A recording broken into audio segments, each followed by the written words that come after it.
Marco Polo, born in 1254 and died in 1325. Marco Polo was a famous Italian merchant who was born in Italy, and his legacy is that he was one of the first Europeans to travel along the Silk Road to the Mongol Empire in what is now China. Today we're going to read source number 2. Source number 2 has 3 parts: the headnote, the primary source, and the attribution. Let's start with the headnote.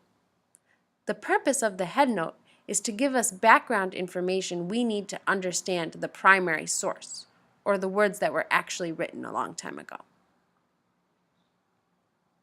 Headnote: Marco Polo, 1254 through 1324, grew up in Venice, a port city along the eastern coast of Italy. In 1271, when he was 17, he went with his father and uncle on a merchant trip to the court of Mongol Emperor Kublai Khan in the capital of China. The trip took 3.5 years, and the Polos spent more than 16 years in China. After returning home, Marco Polo was captured in a war between Venice and the city of Genoa and put in prison. He entertained everyone in prison with his stories of traveling to China. His cellmate, Rustichello, wrote the stories down. The stories were published in the book Travels of Marco Polo, but it's not clear who the author is.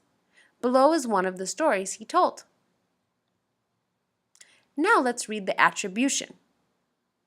The attribution tells us where the primary source was found. Attribution: modified or changed slightly from Travels of Marco Polo by Marco Polo, written in Italy around 1300.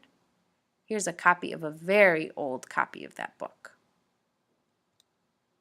Next, let's read the primary source, or the actual words from a long time ago. Primary source: in the city of Cambulac is the mint of the great Khan. Here is his process for making money. He makes his workers strip the bark from a certain tree, the mulberry tree. They take the thin white skin from between the wood of the tree and the thick outer bark and steep it in hot water. Afterward, they pound it with a mortar until it is reduced to a pulp and resembles black sheets of paper. When these sheets have been prepared, they are cut up into pieces of different sizes. This paper currency is circulated in every part of the Great Khan's dominions. All his subjects receive it and use it without hesitation. Even His Majesty's armies are paid with this currency, which is to them of the same value as if it were silver or gold.